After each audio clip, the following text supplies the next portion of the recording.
আগামী সপ্তাহে ভারত যাবেন প্রধানমন্ত্রী, দাবি এনডিটিভির। জ্বালানি চুক্তি অব্যাহত থাকবে জানালেন জয়সওয়াল। হাসিনার প্রত্যর্পণ ছাড়া এই সফর গাদ্দারি বলছে এনসিপি। সীতাকুণ্ডের শিপইয়ার্ডে গ্যাসের বিষক্রিয়ায় প্রাণ গেল 9 জনের। নিরাপত্তা ব্যবস্থায় ঘাটতির অভিযোগ স্থানীয়দের।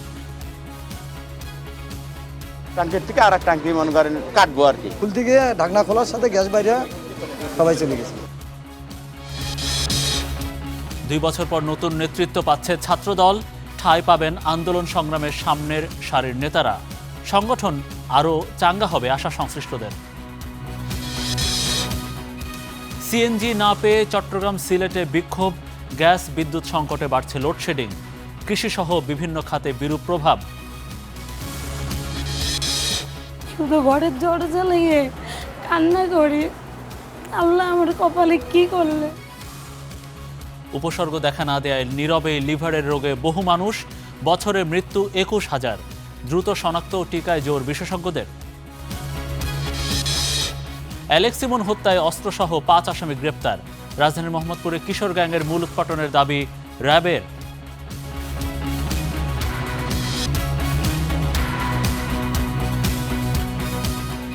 দর্শক, আপনাদের সবাইকে শুভেচ্ছা এবং আমন্ত্রণ স্টার নিউজ প্রাইমে। আপনাদের সাথে আছি আমি মনিরুল ইসলাম। আমাদের শিরোনামগুলো দেখছিলেন এতক্ষণ, এবার বিস্তারিত।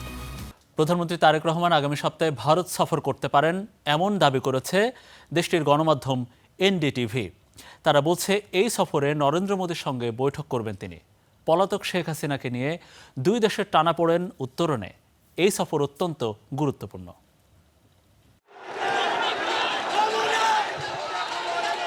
ছাত্র জনতার গণ অভ্যুত্থানে আওয়ামী লীগ সরকারের পতনের পর টানাপোড়েন শুরু হয় ভারত বাংলাদেশ সম্পর্কে। বিশেষ করে দেশ ছেড়ে পালিয়ে যাওয়ার পর মানবতা বিরোধী অপরাধে মৃত্যুদণ্ডপ্রাপ্ত শেখ হাসিনাকে আশ্রয় দেয়া ঘিরে বাড়তে থাকে দূরত্ব। এরপর নির্বাচনে বিএনপি সরকারের নিরঙ্কুশ জয় সম্পর্ক উন্নয়নের চেষ্টায় ভারত নিজ দেশের স্বার্থ অক্ষুণ্ণ রেখে সম্পর্ক এগিয়ে নিতে মনোযোগী বাংলাদেশও। এরই মধ্যে ঢাকা ও নয়াদিল্লি সফর করেছেন 2 দেশের উচ্চ পর্যায়ের কর্মকর্তারা। নয়াদিল্লি সফরের জন্য প্রধানমন্ত্রী তারেক রহমানকে আমন্ত্রণ জানান নরেন্দ্র মোদী। আহ্বান জানানো হয় ব্রিক্স সম্মেলনে যোগ দিতেও। তবে বিপত্তি বাধে আমন্ত্রণপত্রে সম্বোধন ঘিরে। তারেক রহমানকে প্রধানমন্ত্রী হিসেবে উল্লেখ না করায় ক্ষুব্ধ হয় বাংলাদেশ। এই অনিশ্চয়তার মধ্যেই ভারতীয় গণমাধ্যম এনডিটিভির খবরে বলা হয়েছে, আগামী সপ্তাহের দ্বিতীয়ার্ধে ভারত সফর করবেন প্রধানমন্ত্রী তারেক রহমান। বৈঠক করবেন নরেন্দ্র মোদীর সঙ্গেও। এদিকে এক সংবাদ সম্মেলনে ভারতের পররাষ্ট্র মন্ত্রণালয়ের মুখপাত্র রণধীর জয়সওয়াল বলেন, ব্রিক্স সম্মেলনের পাশাপাশি একটি দ্বিপাক্ষিক সম্মেলনের জন্য বাংলাদেশের প্রধানমন্ত্রীকে আমন্ত্রণ জানানো হয়েছে। Ongoing arrangement with Bangladesh for supply of diesel. বাংলাদেশের সাথে আমাদের ডিজেল সাপ্লাই করার যে চুক্তি রয়েছে তা চলমান থাকবে। তবে এর আগে আমাদের নিজেদের চাহিদা যাচাই করা হবে। আমরা বাংলাদেশের প্রধানমন্ত্রীর কাছে দ্বিপক্ষীয় সফরের জন্য আমন্ত্রণপত্র পাঠিয়েছি। পাশাপাশি আমরা ব্রিক্স সম্মেলনেও প্রধানমন্ত্রীকে ভারত সফরের জন্য আমন্ত্রণ করেছি। তবে সফরে যাওয়ার ক্ষেত্রে শেখ হাসিনাকে ফিরিয়ে দেওয়ার আবেদনই বাংলাদেশের জন্য সবচেয়ে বড় ইস্যু। যদিও হাসিনার প্রত্যর্পণ ইস্যুটি তারেক ও মোদীর বৈঠকে সরাসরি থাকবে কিনা তা এখনও নিশ্চিত করেনি গণমাধ্যমটি। এনডিটিভি বলছে সফরটি হতে পারে 2 দিনে, যদিও সফরের সুনির্দিষ্ট তারিখ ও কর্মসূচি এখনও চূড়ান্ত হয়নি। প্রধানমন্ত্রী দায়িত্ব গ্রহণের 4 মাসের মাথায় গত জুনে তারেক রহমানের প্রথম বিদেশ সফর ছিল মালয়েশিয়া। একই সময় তিনি সফর করেন চীন। সেখানে বৈঠক হয় দেশটির প্রেসিডেন্ট শি জিনপিংয়ের সঙ্গে। Ishtiaq Hossain, star news. শেখ হাসিনার প্রত্যর্পণ ছাড়া প্রধানমন্ত্রী তারেক রহমানের ভারত সফর হবে জনগণের সঙ্গে গাদ্দারি, এমন মন্তব্য করেছেন এনসিপির মুখপাত্র আসিফ মাহমুদ সজীব ভুঁইয়া। আর বিরোধী দলীয় হুইপ নাহিদ ইসলাম অভিযোগ করেছেন, সরকারের সীমাহীন লুটপাট ও দুর্নীতির কারণে দেশ জুড়ে তীব্র জ্বালানি সংকট এবং লোডশেডিং। দেশ জুড়ে তীব্র গ্যাস সংকট এবং সীমাহীন লোডশেডিংয়ে অতিষ্ঠ জনজীবন। এমন বাস্তবতায় রাজধানীর যাত্রাবাড়িতে এক প্রতিবাদ সমাবেশের আয়োজন করে জাতীয় নাগরিক পার্টি এনসিপি। এ সময় চলমান জ্বালানি সংকটের নেপথ্যে সরকারের লুটপাট ও দুর্নীতিকে দায়ী বলে অভিযোগ করেন নাহিদ ইসলাম। সরকারের অপরিকল্পনা, সরকারের নজিরবিহীন লুটপাট, দুর্নীতি দায়ী। এ সময় বিষয় ছাপিয়ে উঠে আসে শেখ হাসিনাকে ফেরত আনা ও প্রধানমন্ত্রীর ভারত সফর প্রসঙ্গ।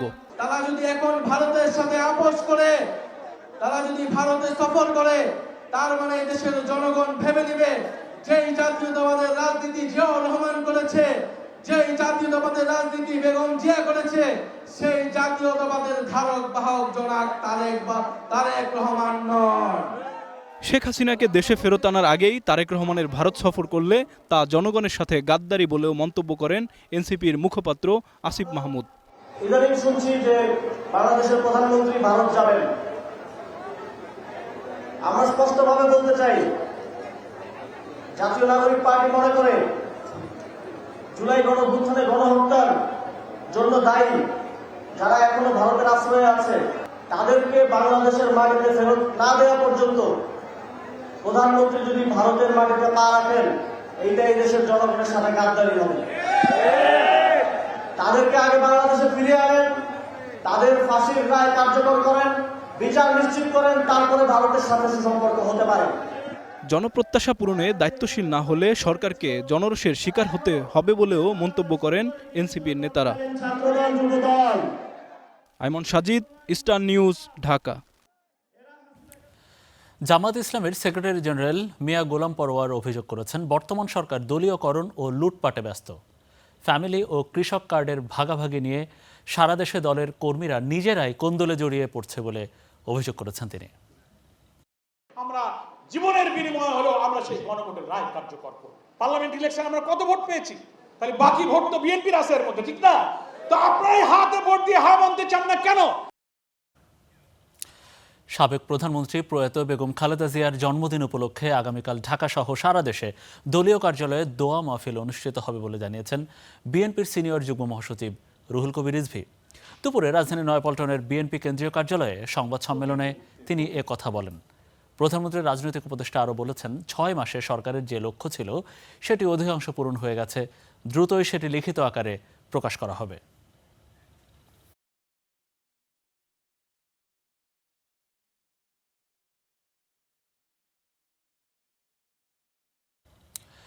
চট্টগ্রামের সীতাকুণ্ডে শিপ ব্রেকিং ইয়ার্ডে বিষাক্ত গ্যাসের বিষক্রিয়ায় 9 শ্রমিক মারা গেছেন। আহতদের মধ্যে কয়েকজনের অবস্থা আশঙ্কাজনক। স্থানীয়দের অভিযোগ, জাহাজ ভাঙা শিল্পের নিরাপত্তা ব্যবস্থার ঘাটতির কারণে প্রায়ই এমন দুর্ঘটনা ঘটছে। চট্টগ্রামের সীতাকুণ্ডের Ferdous steel ship breaking yard. শুক্রবার সকালে ইয়ার্ডে একটি পুরনো জাহাজের ভেতরে পরিষ্কার পরিচ্ছন্নতার কাজ করছিলেন একদল শ্রমিক। এই সময় হঠাৎ জাহাজের ট্যাঙ্ক থেকে বিষাক্ত গ্যাস নির্গত হতে শুরু করে। গ্যাসের বিষক্রিয়ায় মুহূর্তের মধ্যেই জ্ঞান হারান কয়েকজন শ্রমিক।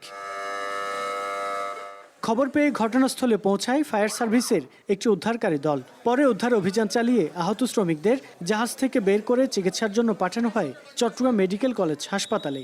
সেখানে 6 জন এবং এর আগে 2 জন সহ মোট 8 জনের মৃত্যু হয়। আহত অবস্থায় বিভিন্ন হাসপাতালে ভর্তি আছে অন্তত 17 জন। এই ট্যাঙ্কির ভিতরে এক ট্যাঙ্কির থেকে আর এক ট্যাঙ্কি মনে করেন কাটবো আর কি, সাইড পর্দা ফেলাইব। এই কাটপাত ধরছে তখন ওই গ্যাসে সম্পূর্ণ রুমটা আক্রমণ করে ফেলাইছে। খুলতে গিয়ে ঢাকনা খোলার সাথে গ্যাস বাইরে সবাই চলে গেছে। মর্মান্তিক এই ঘটনা নিহতদের পরিবারে চলছে শোকের মাতম। মাত্র তাকে একটা কল আসে, ওই আমার সমুদ্রে মারা গেছে। তখন আমি ওইখানে যাই, দেখতেছি এখানে স্পুট ডেট আছে। এটা আমি আমার বোনের জামাই, আমার আপন বোনের জামাই, 2 ভাই একসাথে চলে গেছে। এই ঘটনায় আইনি ব্যবস্থা নেওয়ার প্রক্রিয়া চলছে বলে জানিয়েছে পুলিশ।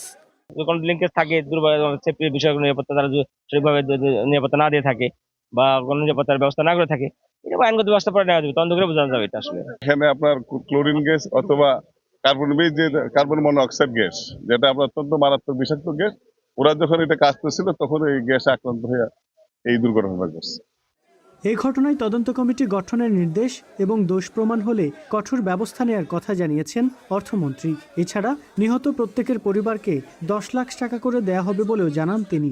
প্রত্যেক পরিবারকে ওরা 10 লক্ষ টাকা করে, আমরা বলেছি ওদেরকে কম্পেনসেশনের কথা, ওরা 10 লক্ষ টাকা করে প্রত্যেক ফ্যামিলিকে দেওয়া হচ্ছে। তো সরকারের পক্ষ থেকে আমরা কিছু দেব, তদন্ত সাপেক্ষে যেটা পাওয়া যাবে তার পরিপ্রেক্ষিতে ব্যবস্থা নেওয়া হবে। এখানে কারো পক্ষে বিপক্ষে কিছু নাই। সীতাকুণ্ডের জাহাজ ভাঙা শিল্পে নিরাপত্তা ব্যবস্থার ঘাটতির কারণে প্রায়ই এমন প্রাণঘাতী দুর্ঘটনা ঘটছে এমন অভিযোগ স্থানীয়দের। রুকনউদ্দিন, স্টার নিউজ, চট্টগ্রাম। চট্টগ্রাম বন্দরের বহির্নোঙরে দুটি মাদার ভেসেলের মধ্যে সংঘর্ষ হয়েছে। বেলা ৩টের দিকে এই দুর্ঘটনা ঘটে। কোস্টগার্ড জানিয়েছে, বহির্নোঙরে অবস্থানরত একটি মাদার ভেসেল হঠাৎ নিয়ন্ত্রণ হারিয়ে পাশে থাকা অপর একটি মাদার ভেসেলকে সজোরে ধাক্কা দেয়। খবর পাওয়ার পর কোস্টগার্ডের একটি উদ্ধারকারী দল ঘটনাস্থলের উদ্দেশ্যে রওনা হয়েছে। এখন পর্যন্ত এই ঘটনায় কোনো হতাহতের খবর পাওয়া যায়নি। 2 বছর পর নতুন কমিটি পাচ্ছে ছাত্রদল। তবে মূল আলোচনা চলছে নেতৃত্বে আসছেন কারা। সভাপতি ও সাধারণ সম্পাদক পদে শোনা যাচ্ছে আনোয়ার পারভেজ, আমানুল্লাহ আমান, আরিফুল ইসলাম সহ আব্দুল বাসিত ও ডাক্তার আউয়ালের নাম। কেন্দ্রীয় নেতারা বলছেন, আন্দোলন সংগ্রামের সামনে সারিতে থাকা নেতাদের দেয়া হচ্ছে অগ্রাধিকার।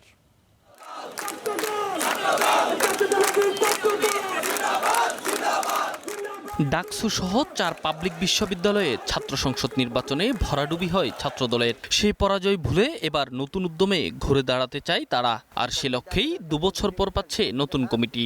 শিক্ষার্থী বান্ধব, ছাত্র রাজনীতির জন্য উপযুক্ত, যারা ইতিবাচক পরিবর্তনে আমাদের মাননীয় প্রধানমন্ত্রীর যে ভিশন, যারা বাস্তবায়ন করার মতো সক্ষমতা রাখে, তাদের গ্রহণযোগ্যতা রয়েছে। এর মধ্য দিয়ে ক্যাম্পাস রাজনীতিতে আরও সক্রিয় হওয়ার প্রত্যাশা নেতাকর্মীদের। কেউ ছাত্রদল যারা করতে আসবে তাদের অবশ্যই আদর্শ ছাত্র হওয়া লাগবে। সেই জায়গায় কোনো অনাদর্শিক চর্চা করে কারো অন্তত ছাত্রদল করার সুযোগ নাই। তো আমরা চাই আমাদের ভালো কাজের মাধ্যমে সাধারণ শিক্ষার্থীদের মন জয় করে আমরা প্রত্যেকটা ছাত্র সংসদে বিজয়ী হতে চাই। নিউ ব্লাড না আসলে সংগঠন চাঙ্গা হয় না। তো সেই ক্ষেত্রে সাংগঠনিক গতিশীলতা যতটা আছে তার চেয়েও বেগবান হয়, বৃদ্ধি হয়, কারণ একটা আরেকটাকে ছাড়িয়ে যায়। 1979 সালে প্রয়াত রাষ্ট্রপতি জিয়াউর রহমানের হাতে প্রতিষ্ঠার পর থেকেই নানা সময়ে আন্দোলন সংগ্রামে গুরুত্বপূর্ণ ভূমিকা রেখেছে সংগঠনটি। সেসব কথা মাথায় রেখেই ঠিক করা হচ্ছে নতুন নেতৃত্ব। আগামীতে যারাই নেতৃত্ব আসবে তারা শিক্ষার্থীদের স্বার্থকে সব থেকে বেশি প্রাধান্য দিবে এবং একই সাথে বাংলাদেশি জাতীয়তাবাদ, বাংলাদেশি স্বার্থ এবং 24-এর যে আমাদের জুলাই আগস্টের যেই মুভমেন্ট, সেই মুভমেন্টকে সামনে রেখেই বাংলাদেশ জাতীয়তাবাদী ছাত্রদল সামনে এগিয়ে যাবে। তবে সব আলোচনা ছাপিয়ে মূল প্রশ্ন এখন কারা আসছে নতুন কমিটিতে। সভাপতি, সাধারণ সম্পাদকের দায়িত্ব পাচ্ছেন কারা, তা নিয়ে চলছে চুলচেরা বিশ্লেষণ। ডাইনামিক নেতৃত্ব আসা উচিত, যারা একই সাথে ছাত্র রাজনীতিকে স্মার্ট গতিতে আগে নিয়ে যেতে পারবে, যারা আসলে বোঝে যে রাজনীতিটা কিভাবে পরিচালনা করতে হবে। এই অবস্থায় সাবেক নেতারা বলছেন, বর্তমান প্রেক্ষাপটে তরুণ ও কর্মীবান্ধব নেতৃত্বই পারে ছাত্রদলকে রাজনীতির মাঠে নতুন জীবন দিতে। তাই সেদিকেই গুরুত্ব দিতে বলছেন তারা। Enamul Haque, star news, Dhaka. তীব্র গ্যাস সংকটে স্থবির হয়ে পড়েছে জনজীবন। আবাসিক এলাকায় গ্যাস না থাকায় খেয়ে না খেয়ে দিন কাটছে মানুষের। ফিলিং স্টেশনে যানবাহনের দীর্ঘ সারিতে কোথাও কোথাও তৈরি হয়েছে যানজটও। গ্যাস না পেয়ে বিক্ষোভ করছেন চালকরা। রাত পেরিয়ে দিন, তবুও নেই গ্যাসের চাপ। ঘন্টার পর ঘন্টা অপেক্ষায় ক্লান্ত শরীর, তবু জীবিকার তাগিদে পাম্পে পাম্পে চালকদের অপেক্ষা। গ্যাস সংকটে চট্টগ্রামে বন্ধ অধিকাংশ সিএনজি ফিলিং স্টেশন। চালু স্টেশনগুলোতে যানবাহনের দীর্ঘ সারি, ঘন্টার পর ঘন্টা অপেক্ষা করেও মিলছে না জ্বালানি। গ্যাস না পেয়ে বিক্ষোভ করছেন চালকরা। আমাদেরকে গোটা দিন রাত বসা থাকে, সেই গ্যাস পাই না। রাত 3টার থেকে যখন আমরা লাইনে দাঁড়াই যখন গ্যাস পাম্পের সামনে আসি তখন আর আমাদের লাইন নাই। তেল, গ্যাস, পানি সব আছে, এগুলা নিয়ে এত লাঞ্ছনা কেন, মানি কেন? গাজীপুরেও ফিলিং স্টেশনে যানবাহনের সারি চলে গেছে প্রধান সড়ক পর্যন্ত। এতে তৈরি হয়েছে যানজট, সংকটে শিল্প কারখানাও। কার্যক্রম বন্ধ হয়ে যাওয়ায় লোকসানে ব্যবসায়ীরা। 1 ঘন্টার মতো দাঁড়ায় রয়েছি, আর গ্যাস নিতে অনেক সমস্যা। একবার গ্যাস নিয়ে সারাদিন চালানো যায় না। দাঁড়াইছি, যাইতেছি আস্তে আস্তে। আজ কদিন ধরে এই অবস্থা, গাড়ি চলে এখন পাইতেছি না। প্রেশার নাই, উদাসী প্রেশার, 120 টাকা 10 টাকা গ্যাস ঢুকে, এইভাবে কিভাবে সম্ভব গাড়ি চালানো? গত 21 জুলাই মহেশখালীর এলএনজি টার্মিনালে কারিগরি ত্রুটির কারণে সারা দেশে দেখা দেয় গ্যাস সংকট। টার্মিনালের মেরামতের কাজ শেষ হলে পরিস্থিতি স্বাভাবিক হবে বলে জানিয়েছে তিতাস গ্যাস কর্তৃপক্ষ। মুক্তা নাওয়ার, স্টার নিউজ। রাজধানীতে টানা 1 মাসের তীব্র গ্যাস সংকটে নাজেহাল চালকরা। ট্রিপ কমায় টান পড়েছে চালকদের আয় ইনকামে। আর সেই লোকসান পোষাতে বাড়তি ভাড়ার চূড়ান্ত মাশুল গুনতে হচ্ছে সাধারণ যাত্রীদের। কেরানীগঞ্জের আব্দুল করিম দীর্ঘ 40 বছর সিএনজি অটোরিকশা চালালেও এমন তীব্র গ্যাস সংকট দেখেননি আগে কখনো, তাই এভাবেই তার ক্ষোভ প্রকাশ। 12 টাকার গ্যাস পাইছি, আমি কি করব? জমাই দিব কোথেকে, নিজেই বা খাবো কোথায়? আমরা কি চোর না ডাকাই না ছিনতাইকার? আমরা গ্যাস নেওয়ার জন্য আমরা লাইন দিচ্ছি, তার মধ্যে জুলুম অত্যাচার কিসের জন্যে? রাজধানীতে জ্বালানির এই হাহাকার চলছে প্রায় 1 মাস ধরে। সাপ্তাহিক ছুটির সকালে পাম্পগুলোতে গাড়ির সারি ছড়ায় 1 কিলোমিটার পর্যন্ত। আর তীব্র গরমে পুড়ছে চালকদের ধৈর্য, তাই ক্ষোভের কথা জানালেন তীব্র ভাষায়। 80, 90, 100 টাকার গ্যাস উঠে 3-4টা প্যাসেঞ্জার টানতে গেলেই আমাদের গ্যাস শেষ হয়ে যায়। এত কষ্ট কে? আরে অসম্ভব। সার্ভিস তো 15-16 বছর যাবত দিতেছি, এত তো ভুগি নাই। অনেক সময় ইমার্জেন্সি পেশেন্ট থাকে, অক্সিজেন লাগে, এই ক্ষেত্রে আমাদের সিরিয়াল দিয়ে গ্যাস নিতে অনেক কষ্ট হয়। লাইনেই কেটে যাচ্ছে দিনের অর্ধেকেরও বেশি সময়। চালকদের এই ভোগান্তি শুধু সময়ের অপচয় নয়, সরাসরি আঘাত হানছে তাদের দৈনিক উপার্জনে। সিরিয়াল দিলে আমাদের তো চলতেছে না, আমাদের তো জমা মালিকরা কম নেয় না, আমাদেরও পেট চালাইতে হয়। একটা ভিতরে পেশাদ বই দেওয়া থাকে, অনেক সিরিয়াল জমে গেছে, 2.5 ঘন্টা দিতে বসে দিচ্ছে। সাধারণ সময়ে 200 PSI চাপের জায়গায় বর্তমানে মিলছে কেবল 70 থেকে 80 PSI চাপ, তাই বিপাকে স্টেশন কর্মীরাও। আগে নর্মালি 160, 170 থাকে, আমাদের এর বেশি উপরে যায় না, এখন বর্তমানে মাত্র 80-70 এরকম আছে প্রেশার। প্রেশার উঠায় গ্যাসটা নেওয়া হচ্ছে, তো দেখা যাচ্ছে সারাদিন সিরিয়ালে 5.5 ঘন্টা 5 ঘন্টা সময় লাগে গ্যাস নিতে। এদিকে সরকারের পক্ষ থেকে সুনির্দিষ্ট কোনো আশ্বাস না মেলায় অনিশ্চয়তা আর ক্ষোভ বাড়ছে গ্রাহকদের। সিএনজি সংকটের এই চেইন রিঅ্যাকশন শেষ পর্যন্ত নিত্যপণ্যের বাজারে কতটা উত্তাপ ছড়াবে সেটি এখন বড় উদ্বেগ।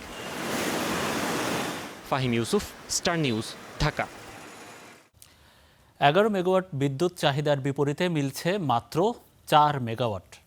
আর তাই বেহাল দশা পটুয়াখালীর মহিপুর আলীপুর মৎস্য বন্দরের। স্থবির বরফ কলের উৎপাদন। জয়পুরহাটেও দৈনিক চাহিদার অর্ধেক বিদ্যুৎ সরবরাহ পাচ্ছে পল্লী বিদ্যুৎ সমিতি। শত শত মাছ ধরার ট্রলার নোঙর করে আছে পটুয়াখালীর আলীপুর মহিপুর মৎস্য বন্দরে। সাগরে যাওয়ার সব প্রস্তুতি শেষ হলেও এখন অপেক্ষা বরফের। জেলেরা জানান, মাছ সংরক্ষণের জন্য প্রয়োজন হয় বিপুল পরিমাণ বরফ, কিন্তু ধারাবাহিক লোডশেডিংয়ে বিপর্যস্ত বন্দরের কার্যক্রম। দৈনিক 11 মেগাওয়াট বিদ্যুৎ চাহিদার বিপরীতে মিলছে মাত্র 4 মেগাওয়াট। ফলে প্রয়োজন মতো বরফ উৎপাদনে ব্যর্থ কলগুলো। বরফ দিতে পারতেছি না, কারেন্টের কারণে বরফ সলিড হয় না। বিদ্যুৎ তো টোটাল নাই না, বিদ্যুৎ নাই, বরফ দিতারে না, বরফ পর্যাপ্ত পরিমাণ নামতাছে না, বরফ তো বোর্ডে দিতে পারতেছি না আমরা কারেন্ট বাগর। অন্যদিকে বরফ সংকটে যাত্রা অনিশ্চিত হলেও জ্বালানি, শ্রমিক ও ট্রলার পরিচালনার খরচ গুনতে হচ্ছে মালিকদের। এখন আমরা তো মাছ ধরতে যাচ্ছি না, আমাকে 16টা মানুষ কামে মাঝি বাদে, এখন বিল বেতন দিব কিভাবে আর কি করবো? আমাকে বিঘারা আমাদের 10-15 দিন ধরে কারেন্ট অনেক সমস্যা করে, 2 ঘন্টা থাকে, 5 ঘন্টা থাকে না। এদিকে ঘন্টার পর ঘন্টা বিদ্যুৎ থাকছে না জয়পুরহাটে। লোডশেডিংয়ের প্রভাবে থমকে গেছে কৃষি কার্যক্রম ও ব্যবসা বাণিজ্য। ঠিক মতো কারেন্ট দেওয়া পারতেছে না, ডিপটিও চলছে না, ফসলের ক্ষতি। গরম ঘরের মধ্যে থাকা যায় না, মেশিন কলকারখানা চলতেছে না। অতি সত্বর এই সমস্যাটা আমাদেরকে সমাধান করে দিবেন।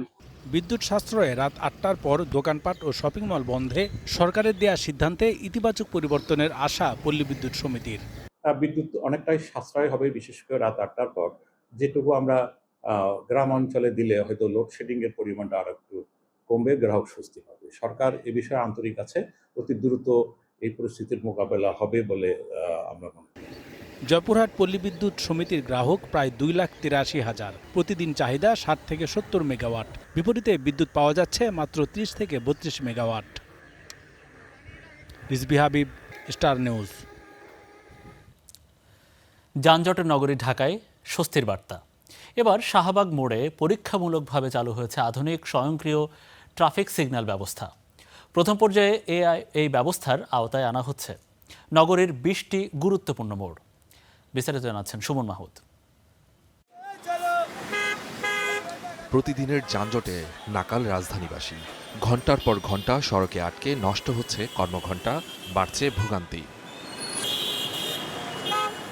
যানজট নিয়ন্ত্রণে নানা উদ্যোগের পর এবার ঢাকার গুরুত্বপূর্ণ মোড়গুলোতে যুক্ত হচ্ছে আধুনিক প্রযুক্তি। এরই অংশ হিসেবে শাহবাগ মোড়ে পরীক্ষামূলকভাবে চালু হয়েছে স্বয়ংক্রিয় ট্রাফিক সিগন্যাল ব্যবস্থা। আগামী কয়েক মাসের মধ্যে ঢাকা মহানগরীর আরও 50টি গুরুত্বপূর্ণ ইন্টারসেকশনে আধুনিক এই সিগন্যাল সিস্টেম চালুর পরিকল্পনার কথা জানিয়েছেন দক্ষিণ সিটির প্রশাসক। আগামী কয়েক মাসের মধ্যে ঢাকা মহানগরীর আরও 50টি গুরুত্বপূর্ণ ইন্টারসেকশনে এই আধুনিক সিগন্যাল সিস্টেম চালু করার লক্ষ্যে আমরা নির্ধারণ করেছি। এর মধ্যে আগামী কয়েক মাসের মধ্যেই ডিসিসির আওতাধীন আরও 22টি ইন্টারসেকশনে ট্রাফিক সিগন্যাল চালু করা হবে। নতুন এই ব্যবস্থায় সন্তোষ প্রকাশ করেছেন পথচারী ও চালকরা। সবাই এখন ফলো করতেছে সিগন্যাল, যে সময় আপনার রেড সিগন্যাল সকল অটোমেটিকলি দাঁড়া যেতেছে, যে সময় সবুজ সিগন্যাল দিচ্ছে তখন আবার চলে যেতেছে। এটা চালু হইলে মামলা খাবে, বাস সে তারপর থেকে মানবে। ডাইরেক্টলি এনফোর্স করার চাইতে এই যে প্রযুক্তির যে সুবিধা, এই প্রযুক্তির সুবিধাগুলো এখানে আমরা সরাসরি দেখলাম একটা প্রযুক্তির মাধ্যমে আমরা কিভাবে লাভবান হতে পারি। ট্রাফিক পুলিশ সদস্যরা বলছেন প্রযুক্তির ব্যবহারের ফলে মানুষের সিগন্যাল মানার প্রবণতা বাড়ছে। ভয় পাচ্ছে যে তাদের মামলা হচ্ছে এবং মামলার কপি তাদের ঠিকানায় চলে যাচ্ছে, এজন্য তারা একটু যারা গাড়ি চালাচ্ছে ওরা একটু সতর্ক হচ্ছে। তবে প্রযুক্তি নির্ভর এই ব্যবস্থার সুফল পেতে কিছু চ্যালেঞ্জ দেখছেন পরিবহন বিশেষজ্ঞরা। তাদের মতে শুধু স্বয়ংক্রিয় সিগন্যাল চালু করলেই হবে না, সড়কে শৃঙ্খলা ফেরাতে দরকার সমন্বিত উদ্যোগ। এআইকে শতভাগ কার্যকরী করতে হলে বৈধ যানবাহন সড়কে থাকতে হবে, তার নাম্বার প্লেটটা থাকতে হবে, যে নাম্বার প্লেটটা আমার এআই লেন্সের মধ্যে ধরা পড়বে।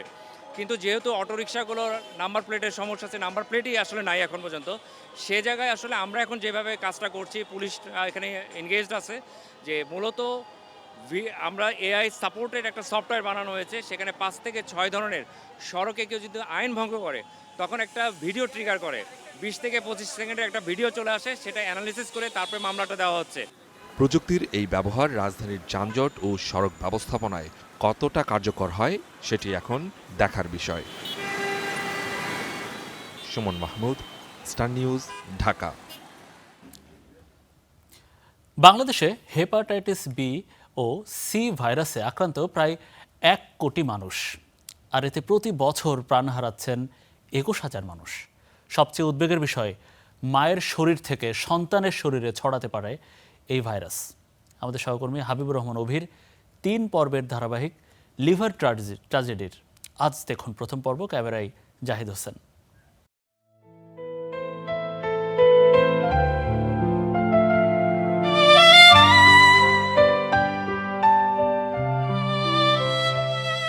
যদিও সংসার শুরু করেছিলেন স্বপ্নের হাত ধরে, তবে তা দুঃস্বপ্ন হতে সময় লাগেনি বেশি দিন। নাম জয়ী হলেও ফুল হয়ে আর ফোটা হয়নি তার।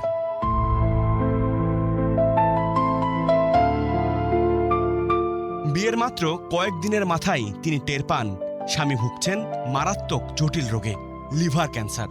সেদিন থেকে যেন বদলে গেল জুয়ের জীবনের সমস্ত হিসেব। চাকরি করতেছি শুধু স্বামীকে ইয়ে করার জন্য, ওনাকে বাঁচানোর জন্য। একদিকে মরণব্যাধি রোগের সঙ্গে লড়াই, অন্যদিকে সংসারের অর্থনৈতিক চাপ, সাথে গালাগালি আর নিঃসন্তান হবার কটূক্তি। তবুও স্বামীকে বাঁচানোর লড়াই তিনি থামাননি। এমন এমন ভাষা বলে আমি বলতেও পারি না, শুধু ঘরের দরজা লেগে কান্না করি, আল্লাহ আমার কপালে কি করলে, কি আমার অপরাধ।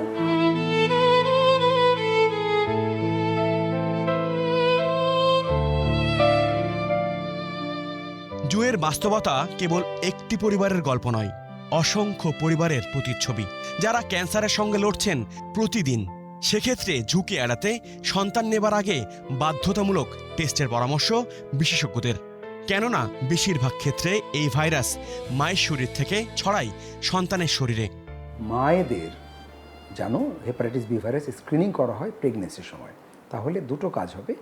আমরা তার বাচ্চাকে দুটো টিকা দিতে পারি, একটা ইমিউনোগ্লোবুলিন এবং একটা ভ্যাকসিন জন্মের পরপরই, এবং মাকে আমরা চিকিৎসায় আনতে পারি। আর এটার একটা বড় অসুবিধা হচ্ছে, যতক্ষণ আপনার লিভারকে প্রায় শেষ পর্যায়ে নিয়ে যাবে ততক্ষণ পর্যন্ত আপনি কিন্তু বুঝতে পারবেন না, যে কারণে এটাকে বলা হচ্ছে সাইলেন্ট কিলার। বাংলাদেশে লিভার ক্যান্সারের অন্যতম প্রধান কারণ হেপাটাইটিস বি। বিশেষজ্ঞদের মতে দেশে প্রায় 85 লাখ মানুষ হেপাটাইটিস বি ভাইরাস বহন করছেন, আর হেপাটাইটিস সি যোগ করলে এ সংখ্যাটা কোটির ঘরে। আমরা কিন্তু বলছি যে আপনার লিভার পরীক্ষা করুন, কিন্তু কাকে লিভার পরীক্ষা করতে বলছি? যাদের ফ্যাটি লিভার আছে, যাদের ডায়াবেটিস আছে, যাদের বংশে লিভারের রোগ আছে, ইয়াং যারা আছেন, অনেকে রক্তক্ষরণ, রক্ত বমি নিয়ে আমাদের কাছে এসে বলছেন যে স্যার আমার কি হয়েছে। আপনার যখন সিরোসিস হয়ে যাবে বা ক্যান্সার হয়ে যাবে তখন কিন্তু চিকিৎসার বার্ডেনটা অনেক বেশি, তখন আপনার ক্যান্সার স্ক্রিনিং লাগবে, অনেক কিছু লাগবে, অনেক খরচ হবে। বাংলাদেশ গভর্নমেন্টও করেন, ঢাকা মেডিকেলেও হয়। আপনি যদি বলেন আমার হেপাটাইটিস বি ভাইরাস স্ক্রিনিং করতে চাই 100 টাকা। চিকিৎসকরা বলছেন এখনই সচেতন না হলে কিংবা কার্যকরী পদক্ষেপ না নিলে কেবল এ রোগ সারাতেই আলাদা একটি লিভার হাসপাতাল প্রয়োজন হবে ভবিষ্যতে। লিভারের ডাক্তারদেরকে আমরা দায়িত্বটা দিন, হেপাটোলজি যারা। Habibur Rahman Navi, star news, Dhaka.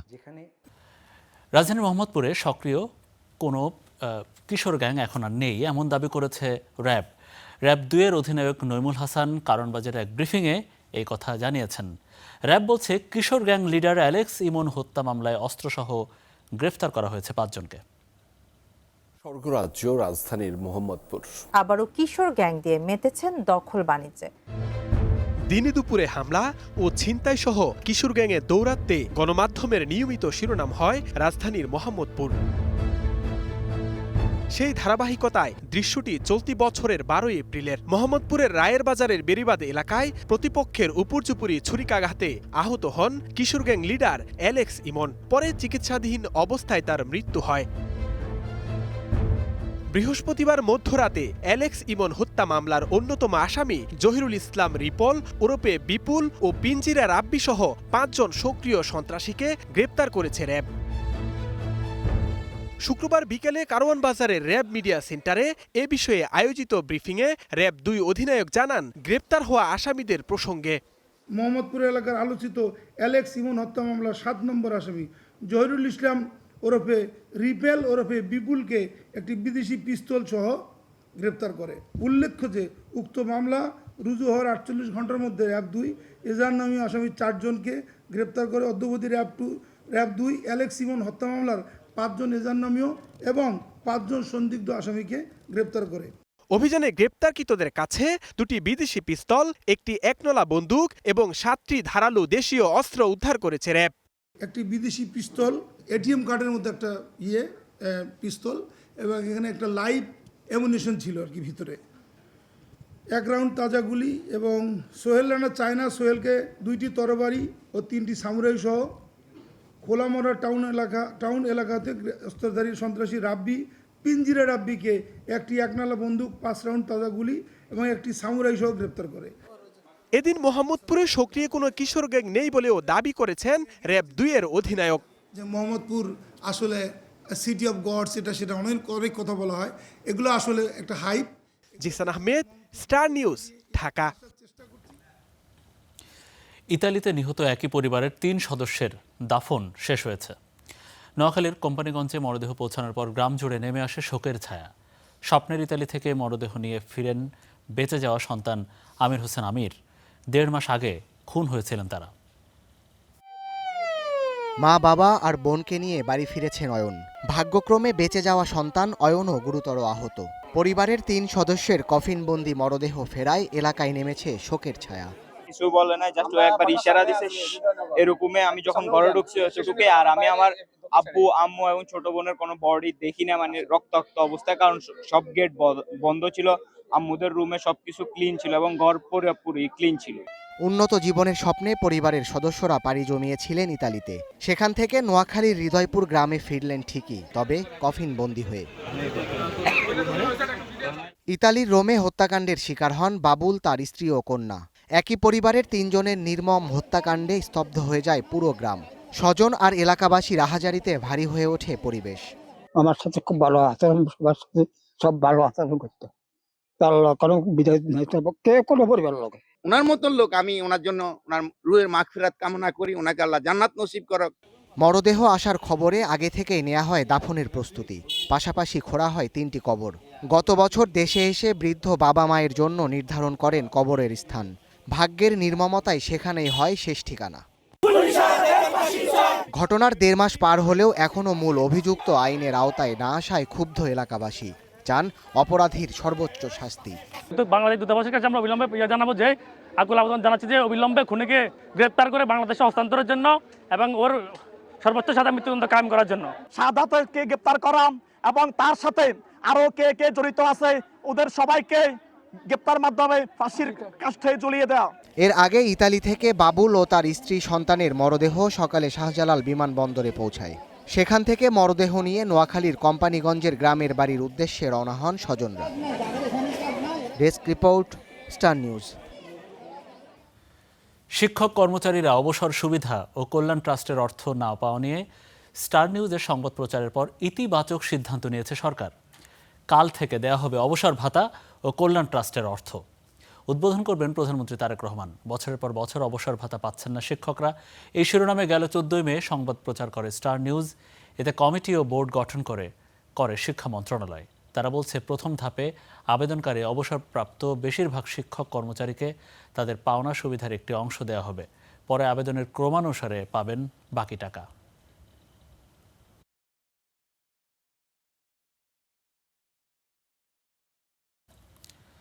Star নিউজের প্রতিবেদক তুবাইশি বুশরার বাবা SM অলিউল্লাহ মারা গেছেন। তার বয়স হয়েছিল 70 বছর। সকাল 11টায় ঢাকা মেডিকেলে শেষ নিঃশ্বাস ত্যাগ করেন তিনি। সেখান থেকে তার মরদেহ নেওয়া হয় রাজধানীর মিরপুরের পাইকপাড়ায় নিজ বাসভবনে। বাদ আসর জানাজা হয় দক্ষিণ পাইকপাড়া কেন্দ্রীয় জামে মসজিদে। দাফন করা হয় মিরপুর বুদ্ধিজীবী কবরস্থানে।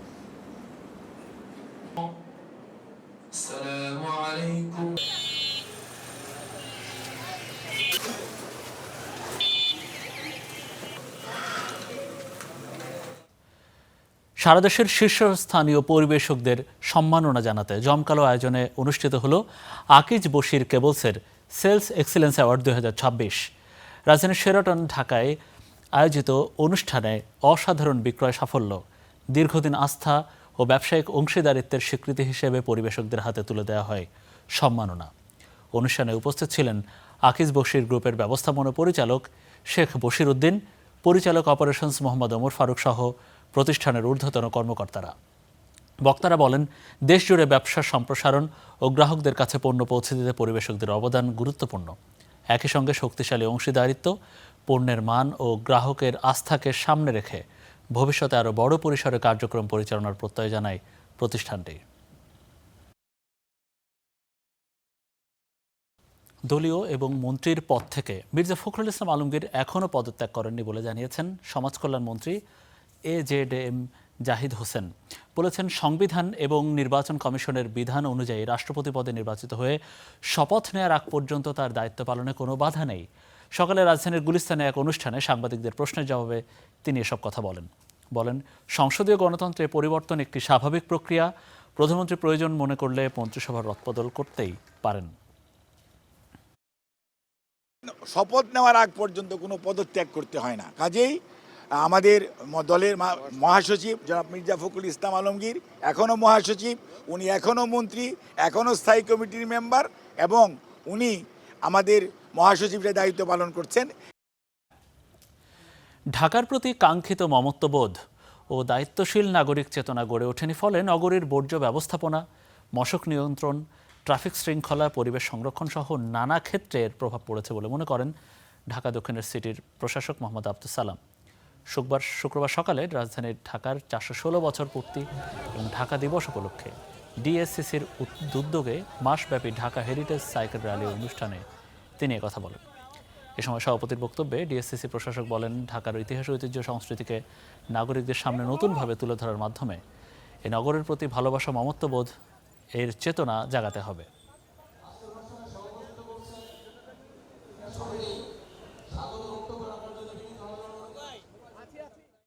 আপনার যত্রতত্র আবর্জনা ফেলবেন না, রাস্তা পরিষ্কার রাখুন, তাহলে আমরা অনেক কিছু থেকে, মশা থেকে মুক্ত হতে পারবো, জলজট থেকে আমরা মুক্ত হতে পারবো, একটি সুন্দর ঢাকা আমরা পাবো।